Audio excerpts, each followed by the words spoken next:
Thanks everybody. I'm Laurent. I'm actually the producer and the winemaker of the Chouette and the Autréau champagne. So we do the tasting today about 6 different blends from Chouette and Autréau. And just to introduce a little bit the winery, I'm actually the 6th generation of the family to work in the vineyard and the 3rd to work in the wine business. My grandfather started the production at the beginning of the 50s, and now we work with something like 35 hectares of vineyards, 5 different terroirs in Premier Cru, Grand Cru, and in AOC Champagne. And yeah, we will see what we can do with the 3 grape varieties and 5 different terroirs. We have to go a bit further back than 2015 when we officially started. It's now the 10th anniversary of La Chouette, but this is now my 23rd year in the wine business. And I started winemaking in Germany in 2012 with Raja Riesling, with the main intention to learn more about winemaking and understand the viticulture part of it. Of course, you can read from books, but then to feel the soil, make the wine, it's a completely different thing. They are always handbooks. They necessarily don't tell you the real life problems you encounter and in what order. And especially, I've been a big advocate for minimum winemaking, or minimum intervention winemaking. And everyone makes it sound so easy, but the reality is that it is a road with 50 different intersections, and every choice you make will alter the end product. And to have a hands-on feeling and understanding on that was very important for me. After 3 years, everyone was constantly asking, like, will you make more, will you make more? And I said, I have no ambition to make more of Riesling. I don't want to scale it up because it was 0.2 hectares. I wanted to stay small. But I was also very curious about sparkling wines. Even top winemakers in Germany, they don't make their sparkling wines themselves. It is a much more complicated process, and to understand it, of course, I would have very limited chances to make one myself. And hence, Laurent, who is actually the winemaker, and will prevent me from making silly mistakes in the process or giving me his equipment to destroy. But this is a really a happenstance what happened with La Chouette and how I discovered Laurent. It's a very unusual way. Normally we work with very talented winemakers who have an expansive network of people they know, and the best way to find nice wines and nice producers is to talk to the people who know these people. So in the end of the day, the world of fine wine, it's not as big as it seems. Everyone will know one another through some connection, and they will have the nice recommendations for you. So this is the normal approach. But this approach was different. We were celebrating the end of harvest for Raja in 2013. And we typically do, normally as interns, Becker, where I make Raja, has a load of young winemakers who are about to do the transitional from their fathers to them. So they learn at good wineries about others, what to do and what to avoid. So we had a team of really good, young, passionate, up-and-coming winemakers, and we did a blind tasting dinner. And normally when in Germany, you will have some Burgundy and you will have some Pinot, you will have some Champagne and some German surprises. But I thought I will try something different. I went to the supermarket and I bought a bottle of Champagne. And everyone was really impressed with the wine in the blind tasting dinner and said, God damn, this is pretty good. Where did you get it? What is it? And then I was like, well, it was from Match. and then I look at the back label like, oh, Autréau, Champillon. And I had not heard of Champillon, the village, in the past. Then I looked at the map and I thought that was quite curious. Haute-Villiers, where Dom Perignon went to study bubble making at the Abbey. And then Ai is the next village when you go down. So this is a village between Haute-Villiers and I, two super famous villages, and yet you have Champillon in the middle, and there are no Grand Marquis champagne makers in your village. Yeah. I think you are the biggest and the best. The biggest, the best. Yeah, that's the attributes you want to hear. And I left the decision to the customers and the brewers. So modest. And I was encouraged to contact the winery. I gave a call. There was a French lady who was speaking French to me, and he hung up on me. But I have a good French friend who lives in Reims, and I thought, well, call them and say who we are and what we do. And your famous first line, Finland. Interesting. Isn't that quite far? So it took some convincing before we got up and running with La Chouette. Yeah. But it's now been 10 years. It's been a magnificent process, especially with the new additions into the line of wines being produced to go with the rosés, and now the latest release is the Extra Brut. So always something new to discover, not only for people who drink the wine, but also personally for me to explore a little bit further what we can do with the champagne that we have. But yeah, would you like to carry on a little bit if we start tasting? Yeah. Maybe tell your family story? Yeah. So I'm actually the sixth generation in the family to work in the vineyard. The third to produce champagne. My grandfather started the production of the champagne in the 50s, just after the Second World War, because in general, before the Second World War, the little wine growers sold their grapes to the big negociants that they are the big brand you can find all around the world now, like Moët Renard, etc. And after the Second World War, so as everything was destroyed, you don't have anything to lose. So it was the good time to start to produce champagne for all the little wine growers. So my grandfather started with, at this time, with between 2 and 3 hectares of vineyard. Now I work on almost 35 hectares on 5 different terroirs in Premier Cru and Grand Cru, and on another terroir in AOC Champagne, but not Premier Cru or Grand Cru.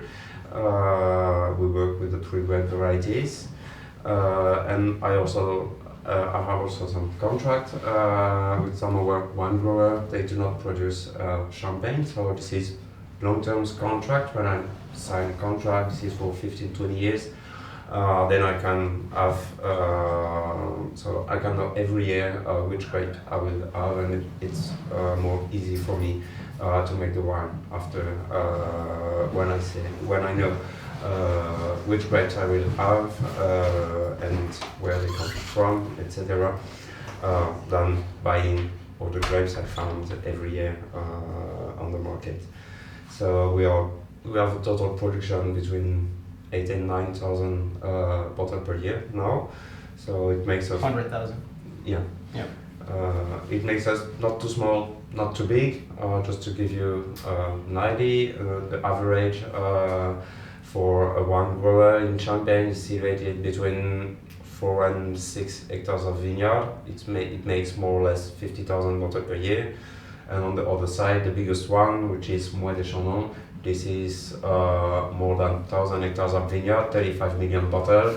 So we are still a few family winery that produce more or less 1 million bottles in Champagne. But I want to stay at my size, so maybe 1 million bottles one time just for the million, but not more. So I prefer to stay in the owner because after 1 million bottles, it costs a lot of money for the development of the production, etc. And so you need some other people that invest in your company, and this is not the goal. I prefer to stay at home. I think an important factor why I became more and more curious was also how the winery is being run in terms of viticulture as Laurent said, typically it's 5 to 6 hectares and 50,000 bottles. This is quite limited, which is almost always then directly translated into higher pricing for the wine as well. But I think the generational change you've had in the company is super important. Laurent's grandfather was buying actively vineyards in the 80s when they were still a lot more affordable and possible. And now the prices have just gone crazy. It's beyond the capabilities of regular wine producers to acquire land in Champagne. It's just too expensive. You can't pay 1.5 million per hectare, buy 5 hectares. The only thing, the party you make the champagne for is the bank after that. Yeah. And then you have one bad harvest and that's the end of your story. And then Laurent's father continued with these long-term lease contracts. Of course, the land doesn't know who owns it. This is not so important when you're looking at the quality of the product. What's super important is who manages it, how it's being maintained, how do you run your vineyards. If you make short leases, I know from my experience, I started in 2012 in Germany and got it from a producer who was fertilizing and using pesticides. I would say it took about 3 years for the land to fully recover from that. And if you make short leases, then your footprint on that land will not show. The vineyards won't be in optimal condition in most of the cases, so you really need this long-term approach, which is for 15 and 20 years, and then they are almost like your own. I mean, you look at them, how they breathe, how they feel the vineyards, they are yours, but just on paper they belong to someone else. And I think this is a very clever way to ramp up your production, and it shows commitment to all parties that you're willing to make a 2-decade lease agreement and not just go from year to year. The typical way for the big producers is to buy the fruit from the market every year. And correct me if I'm wrong, but I've understood that Möyt more or less stipulates the price for the harvest by publishing in the regional newspaper main page what they will be paid per kilo. And that becomes the official price per kilo, because that's sort of what Möyt pays. And especially during COVID, the prices were ramped up significantly, and if you operate on a shorter lease agreement, then those prices will be immediately translated into the rental prices of the vineyards. It's sort of the consumer pays, and if they pay more, it's going to trickle down immediately to the producers, to the people selling the fruit, the people renting the land. So you will never make the difference for yourself, but it's being distributed to everyone who's involved in the process. And so that's one of the really core strengths of having long leases. It's predictable, you know your costs, and you're able to make decisions based on that. And to run a solid family business for decades, this is what you need, instead of going ups and downs. And then on very good years, you will have huge demand on the market for grapes. I mean, if the global sales are doing great, everyone wants to get more fruit, and that will jack up the prices. And you know, top grand marquee names have big margins, so they can afford to pay €2 more per kilo just to get the fruit and then get their margins back when they sell it. With the smaller growers, always more difficult. It's quite different. If you are selling to like price-sensitive markets such as UK, which is super important for champagne makers, try adding €2 and see what happens. I mean, they don't buy the bottle. It just doesn't work like that. Yeah. So just to understand a little bit about the dynamics behind how he works. Yeah.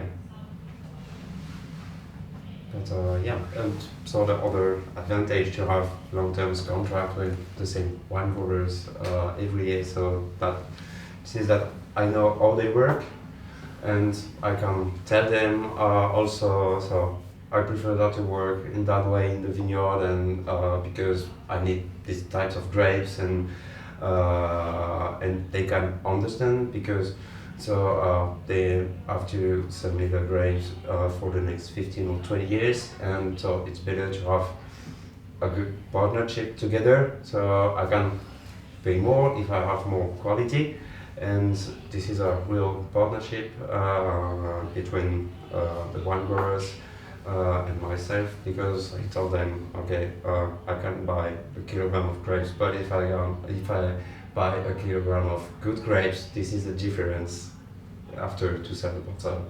Exactly. And to control also the quality year after year, because having a very high quality wine one year and the year after, if the quality is not the same, so the consumer will stop to buy the bottle. You will just upset me. Yeah, that's it. Yeah. To me, the long-term quality is the goal.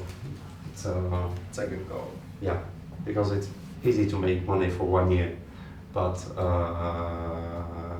for 20-25 years and to satisfy the same consumer every year, because when you buy a brand, this is because you know the smells, you know the quality of the brand, and so if you don't have the same quality every time, you will change and buy another brand. That's it. Every winemaker gets lucky in a good year. It's easy to make Yeah. a good wine every now and then, but to truly be good, you have to be consistent. Yeah. And we see it in the not really good year in the vineyard, so sometimes more difficult to make a good wine, but this is also one of the reasons I really like this job, because every year is different and every year you have to do something different than the year before, and the year after it will be also different, and so every time you have to learn and take some risk and try some new things, and that's why I really like this job. So.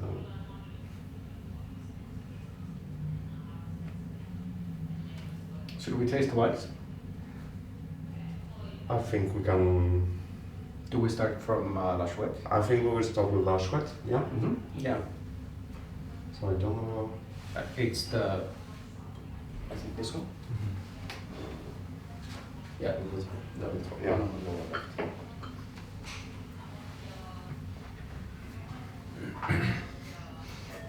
So here in the regular Chouette, this is a Blanc de Noir, only Pinot Noir and Pinot Meunier, no Chardonnay. In this one we have 2 years on lease, instead of 3 for the other one.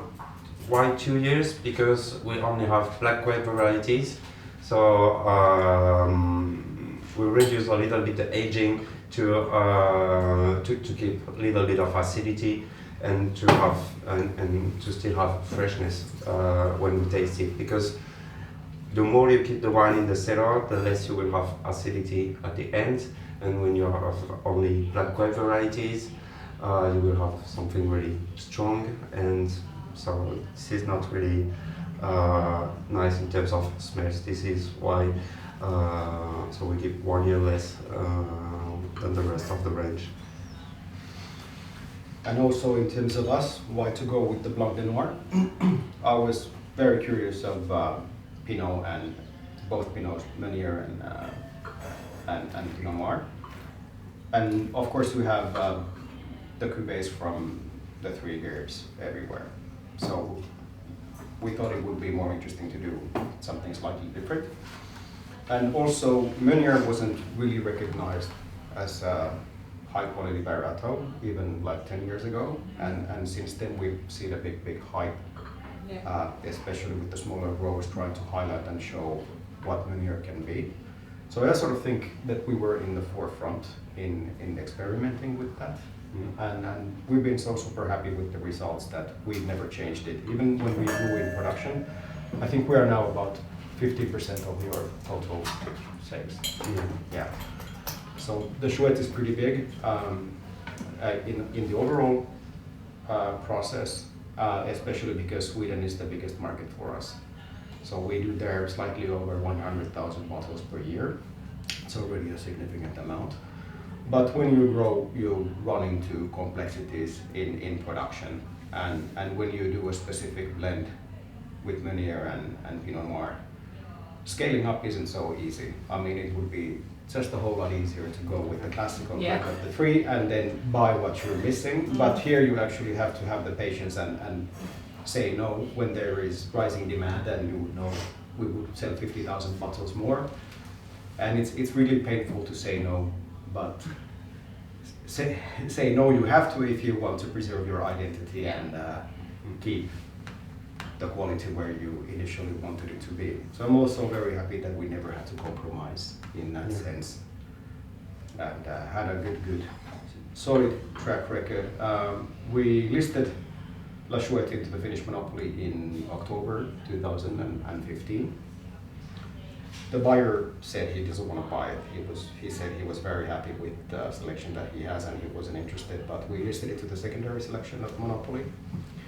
And then 2 weeks afterwards, Helsingin Sanomat, our main newspaper, made a comparison of champagnes for the New Year's, and the winner was La Chouette.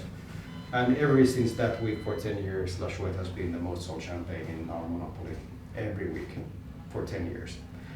And that's something that I think we can collectively be proud of. That's a very difficult thing to do, especially when you're competing against Moet and all the marketing money they have, which is all the money in the world. And yet it was so refreshing to see when normally these discussions with the wine wholesaler, importer, and the client is price. You have to always make concessions to get the listing. But yet here, we never had to compromise on that either. So to develop quality first and to realize that the consumer doesn't care whether it's €1 less or more in a monopoly shop, he cares for the quality, and to have that consistent result for 10 years, I think it's pretty awesome. Is here 50% of Pinot Noir and 50% of Meunier, or how? Mostly, and you might change it on an annual basis. Yeah, well, you have more or less 1/3, 2/3. Yeah. But we've had 50-50 as well. Yeah. Now I quoted incorrectly. Yeah. So depending slightly on the fruit availability, that might change. Yeah. And it, as we say in Finnish, the years are not brothers. Yeah. And on some different years, you might have a lot more acidity on Pinot Noir, and then you compensate with the others. So it's never a recipe book which is exactly so for every year, but you have to adjust to keep the quality consistent. The goal is to have, is for you to do not see the difference between the current year and the last year and the next year. Yeah. So, and we can adapt a little bit the blend, just to try to have the same smells year after year. So for sure you have the vintage effect, because every year are different in the vineyard, but the goal is to be the more precise possible year after year in terms of smells and quality at the end when we sell the product. So this is why the blend could change a little bit, but normally you don't see it when you drink it. What's the current base vintage in this one? It's 2022 we have or? 2 years aging,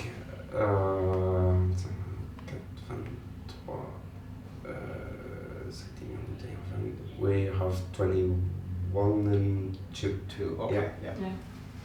I have to ask him. Yeah. About 1/3 21, 2/3 22. Then the bottling was made early in 23, then 2 years of aging, and the bottle are on the market since the beginning of 25. Yeah. And this can depend on the date of your last shipment. That's why I have to ask, because I'm not sure which lot was shipped last. Yeah. Okay.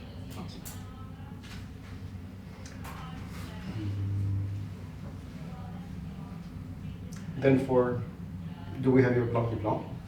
Or Yeah. Premier Cru? This is the Blanc de Blanc. Okay. Yeah. And it's a Premier Cru. So it would be really different. Only Chardonnay from the village of Chouette in the Côte des Blancs, which is a Grand Cru. But it will be almost day and night with the Chouette, because this is only black white variety. Here this is only white.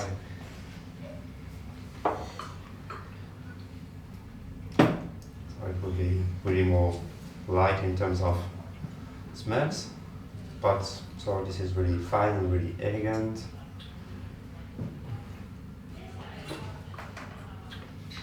to make a good champagne for aperitif, but different than the Chouette. The Chouette is more easy to drink. So Blanc de Blanc is so 90% of my customers tell me I love it or I hate it for the Chardonnay. So it's really a question of personal smells for the only Chardonnay for the Blanc de Blanc. But for the fruit pairing with everything that comes from the sea, fish, oysters, etc. So it's, to me, it's a very nice pairing with the Blanc de Blanc. And here we have 1 year more aging, 3 years for that one. In the base year, it's 2021 actually, 1 so 2/3.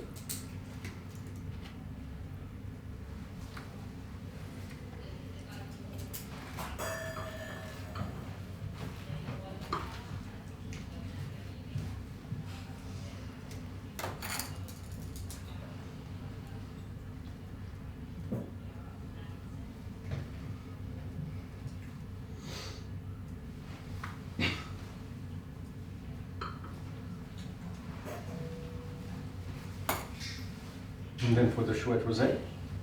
Yeah, or maybe we keep the rosé for the end. Yeah, if you want. We go on the, we stay on the white and Yeah. rosé in the last. So then the next one will be the Chouette Grand Cru. So here we have, so it would be the product in the middle between the regular Chouette and the Blanc de Blanc. Here we have 50% of Chardonnay, same than we use for the Blanc de Blanc, and 50 Pinot Noir. So Chardonnay from the village of Chouette, Pinot Noir from Champillon.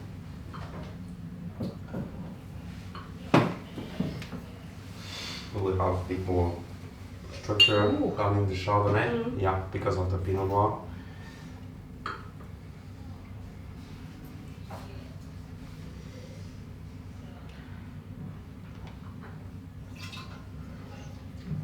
I'm a big fan of this wine.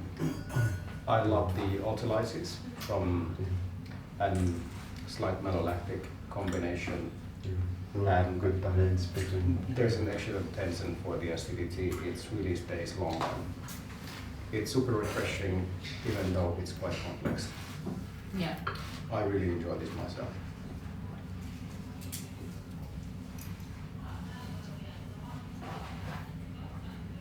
The Swedes haven't yet seen the light. Yeah. To get it. They should.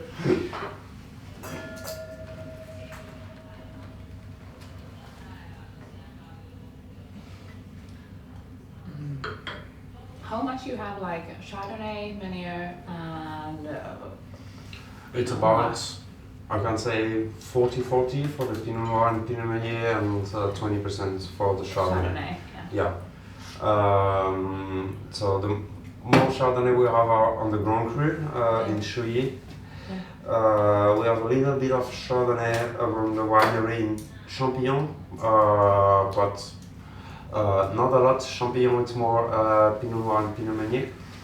In Champagne, this is almost all Pinot Noir. We have a little bit of Chardonnay, but this is something like 2-3% of the terroir, so this is almost nothing. This is it's really terroir for Pinot Noir. We use a little bit of the Chardonnay from for example, for the Perle de la Vie, the last one, because the Chardonnay are really more strong when they come from than from Chouette, because of the richness of the soil. And yeah, after on the terroir of Verneuil, this is mostly Pinot Meunier and a little bit of Pinot Noir, and so this is with this terroir that we do the regular Chouette. But yeah, Chardonnay. So in general in Champagne, this is almost the same than like our vineyard, 40-40 Pinot Noir, Pinot Meunier, and 20% of Chardonnay. do you have other grapes? We can work. There are basically 6 grapes in Champagne. Yeah. So, but we use mostly the Pinot Noir, Pinot Meunier, and Chardonnay. Yeah. Then you can have a little bit of Arban, Yeah. Petit Méliès, Pinot Gris. and Pinot Gris. Yeah. But this we say this is in Champagne. We say that this is the last grape varieties. You know, that was used really in the past. Now in Champagne, I think for those 3 grape varieties, this is less than 8 or 9 hectares on 33,000 hectares. 30 in total. Yeah. And if I understood correctly, you're not allowed to plant them anymore. Yeah. So you can Yeah, only you can keep it, but you when can the vine dies, plant it you again. can plant it. Okay. Yeah. This is why we say that this is the last Yeah, grape variety. yeah, now I see. Okay. But there are still 2 or 3 winery. I think about Drapier or Mouta. The Champagne Mouta makes the cuvée of the 6 grape varieties. Yeah. So Oh, really? it blends the 6 Okay. grape. But it gives Fleury. yeah. Right, and say so. I would like a glass of champagne, please. Yeah. So when you place the order, you already have in your head what you will have in the glasses, and with those 3 grape varieties, almost unknown by every people around the world. So when they serve you a glass of these grape varieties, you will say, this is not champagne. Yeah, this is from Champagne, but this is really different than we used to drink. I will define what I said about Fleury. Their approach is also 100% biodynamic with very minimal intervention, so they are supposed to be the same. So that consistency you might have elsewhere, with those practices you would have less. Okay. So I'm not saying it's a bad thing that they are not executing their job properly, it's just that the years are really reflected in their ways. Okay. And whether the consumer likes it or not, that's for the consumer to decide. So I'm not criticizing them at all. I think they're doing a hugely impressive job in overall. So the next one is Vintage 21. And we're actually on the same blend than the Chouette Grand Cru, which is Pinot Noir from Haï and Chardonnay from Chouilly, but only from the harvest 21.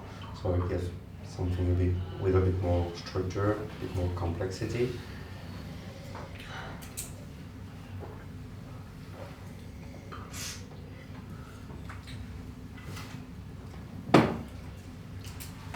So Pinot Noir from Haï are really more complex with the aging.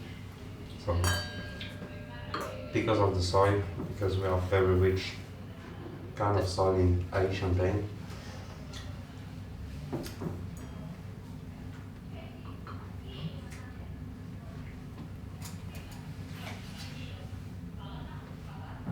Here you have a champagne with the structure that can allow you to drink it during the meal. So because the other one we had before, very light, very easy to drink, and when you drink champagne during all the meal, so you have to take care what you will eat with the champagne, because you have the acidity, and depending of what you will have on the table, sometimes with the acidity it's not really good to have champagne during the meal. But so with everything that comes from the sea, you don't take a big risk. But after that, when you have some meat or something like that, it's a bit more difficult to make the food pairing. But with this kind of blend with the vintage, so you have more structure, more complexity, and it's more easy to have it during all the meal.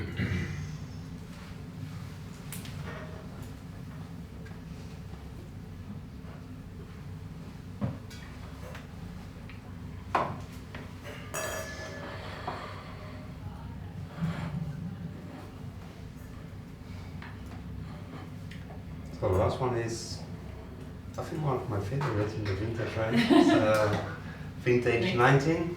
80 Chardonnay, 20 Pinot Noir. I really like this one because personally I'm not a big fan of Chardonnay in general in Champagne, to be honest. But even if we have 80% of Chardonnay, with the aging and a little bit Pinot Noir added to the Chardonnay, we still have the freshness of the Chardonnay, but we have this rawness and complexity, but yeah, not too much. To me, we have the perfect balance with the freshness and the complexity and the structure, and I really like this. And this Chardonnay is from IE? Little bit from, on the 20% of Chardonnay, we have something like 5% from IE and 15% from Chouette. Okay. Yeah. Because to me it's quite big and powerful. Yeah. Yeah.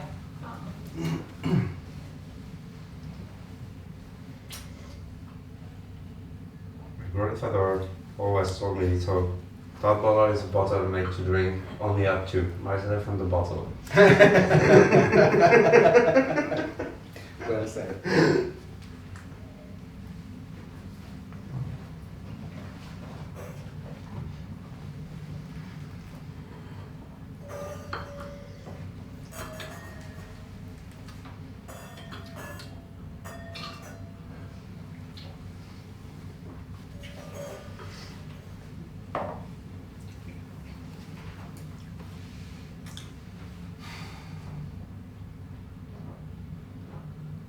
When would we have a new color for the rosé Chouette? For The pink bottle, the Chouette rosé. the color of the bottle? Yeah. From next year, I think. Because of aging. Yeah. I think from next year. The downside of the clear bottle is light strike. Yeah. If it's in the shelf for any longer period of time, you will have a lot of vegetal aromas, which is never good. And then ways to fight back is to have a wrapping around the bottle. But then, especially in our monopoly environment, that's a tricky thing to do. And always extra packaging is extra cost. But now they have a new invention in the market, so it's going to be a pink bottle. Reflective pink, so not like the cheap Spanish color, which is leaned into pink, not like that. You can see see through, but it's protected against light strike. And we've been discussing this for quite a few years. We tried different solutions, but everything was sort of non-viable in the past. Very difficult things to do. Because not difficult for Moet, because when they do 30 million bottles, you can do whatever you want. But if you're making a few thousand bottles, then these issues become quite significant. Yeah. Do you want to tell the story about the Chouette's name and the label and the old? Yeah. Yeah. First time I went to visit Laurent and was already thinking about making a champagne brand back then.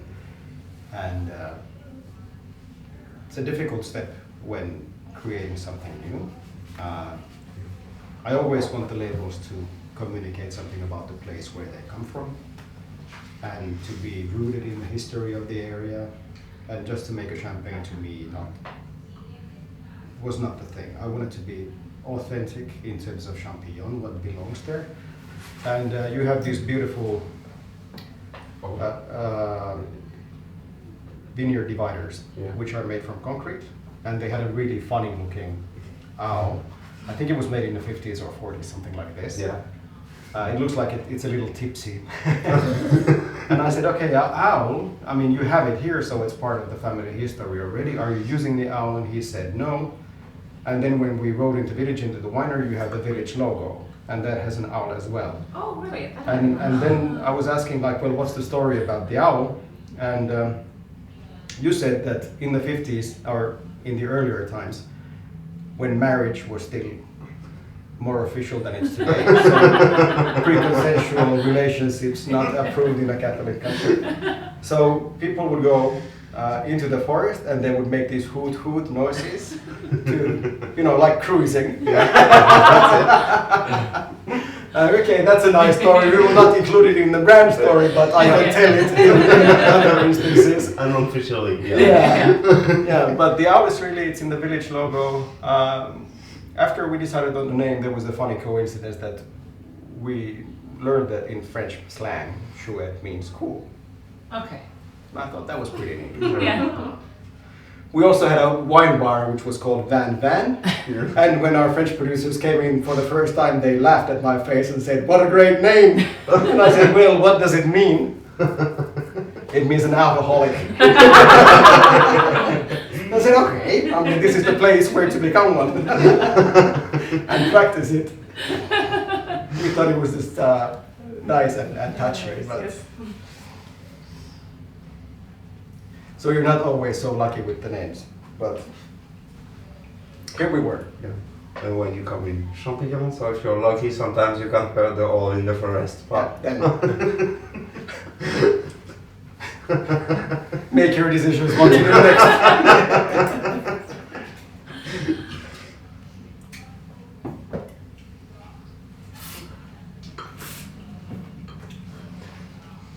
So the rosé here is made with a bit more than 80% of Chardonnay. We do the vinification separately, and then we take 15% Pinot Noir. We do red wine, and then we blend both of them just before the bottling.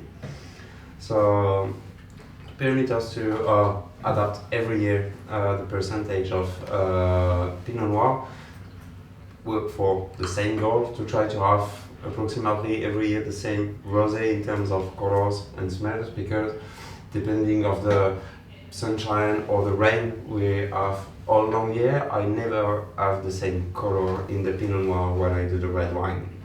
And the goal is so to control the color, to have the same rosé every year.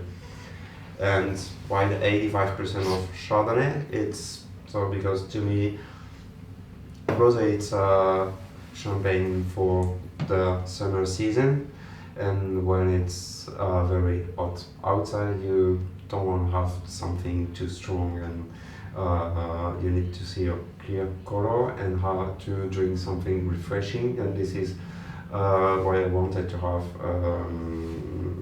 lots of Chardonnay in the rosé to have some freshness, and then making the red wine with the Pinot Noir to extract the fruitiness from the Pinot Noir and to have it in the rosé after. And it makes a really light rosé in terms of smells, but very easy to drink, and Nice berries. yeah. Lots of red berries, like cranberries. How much is equal sugar on it? Yeah. Sorry? Sugar. We are about 6 grams Yes. per liter. So it makes 4.5 in the bottle. Because I have had this, and then you have your own rosé, Autréau rosé. Yes. What is the difference of those two wines?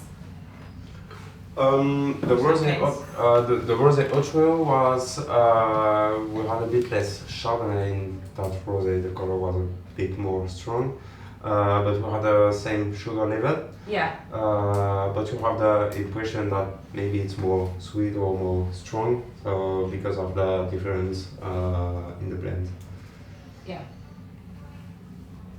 But sometimes for only 5% difference of the Pinot Noir with the balance of Chardonnay could give you a completely different rosé. Also depending of the weather you have during the year. So if you have a very warm summer, you will have the Pinot Noir very concentrated in terms of color and smells, but you will have less acidity than if you have a season with a lot of rain. So a lot of things could make the rosé different, even if you have exactly the same blend than the last year. Just depending of the sunshine or the wine you will have. And for example, for the 2 same years, you just change 5 or 10% the blend, and you will have something completely different than the year before. And I would say the preference in the Nordic market, and including my own, is for lighter style, lighter color in general. Yeah. And I think it's general in the champagne market. 10, 15 years ago, so you can see some rosé, but it was almost red wine. Yeah, exactly. Like really dark when you colors. see the bottle. And so to me, you don't want to buy the bottle. When this is 25, 30 degrees outside, so you see the rosé like a red wine, no, I don't buy, because the color is too strong, the smells will be too strong. This is the idea you have in your head. And it's true 95% of the time. So the more the color is strong, the more the wine will be strong. But when you do a rosé with a maceration, for example, it's more difficult to control the color every time because you put all the grapes in the tank and then you wait, and the color is extracted naturally. But the smells are really more strong, and it's more difficult to keep the quality the same every year in terms of colors. So this is why I prefer to make the rosé with the blend method. It's more easy to have the same every year and to control the freshness, the level of acidity, the color, the smells you will have in the bottle 3 years after. Because when I do the bottling, the rosé is really pink, but the color decreases with the aging. But when we do the bottling, so the color is 2 times stronger than the color you have in your glass. So this is really red. And the first time you do the blend of the rosé, see, maybe I had a bit too much of the Pinot Noir. And so the first time my father told me, no, it's okay, in 3 years you will have the right colors. And yeah. But the first time you blend the rosé, you have to imagine 3 years after which color you will have, and so the first time you don't know, and you think about maybe I take a risk to make the bottling with this color, but 3 years after you have the right color.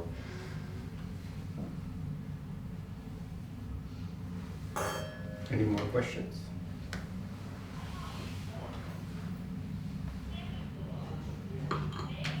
All right. Thank you, Laurent. It's always a pleasure to have you. It was here. my pleasure. How many times have you been here now? A few times. Yeah.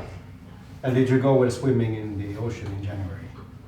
Did you do the dip? Last January? Yeah. Yeah, sure. Good. I mean, he's becoming... Only a few seconds, but we can say I was there. You're slowly becoming the honorary fit. Okay, Excellent. one question, like I haven't asked it before, but if you could say, like, what is now your favorite that you like to see on your class about those 6 bottles, both of you? Like a personal favorite? Yeah. For me, it's the Grand Cru Chouette. I Yeah. think that's really the epitome of Of what I love in champagne. And Yeah.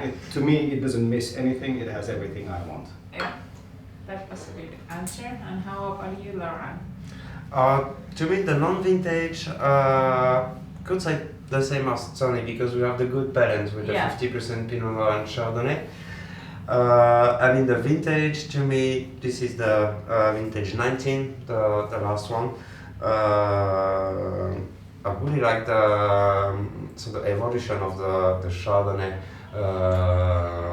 So with the wheeling of the 20% Pinot Noir. But in the non-vintage, the Chouette Grand Cru with the 50 Chardonnay, 50 Pinot Noir, to me, this is the perfect blend. We have the perfect balance between the acidity of the Chardonnay, the freshness of the Chardonnay, and the structure of the Pinot Noir, and so to me it makes a really easy champagne to drink. But if you ask me what I drink the most often, it's the regular Chouette. I still find it incredibly enjoyable and refreshing. Yeah, It sort of always fits the occasion. I always have 2 bottles in the fridge. Yeah. And it's sort of like the casual take. I don't you don't have to go over complexity in flavors Yeah. and analyze it. That's not what I always want. Yeah. Yeah. You know, I just want to get drunk. Yeah. Yeah. And good champagne. Good champagne to share yeah. with the wife or with friends and have the aperitif. And the feedback is always overwhelmingly positive from the Yes. guests. And of course, it's sort of my business card in champagne Yeah, making, so yes. I'm very comfortable in showing it. Yeah, and sometimes, so when you are with friends, you are not there to make a tasting. You are there just to enjoy the glass And have with fun. your friends, and you need to have some things good to drink, but not some things really complex. And so this is not a professional tasting. You are Yeah. there to enjoy a glass with your friend, Yeah. and yeah, It's like in wines, you don't want to go for the Grand Cru always. I Yeah. mean, with Rieslings or with Grüneveltliners, Yeah. for the casual take, when you just want to enjoy and relax, Yeah. you Yeah. choose something more entry level, and not because it's economical, but because it's it's easier drinking. Yeah, And still pleasant. yeah. Well, thank you all. Good. Thanks. Thank you. It was a pleasure. Great. Very good.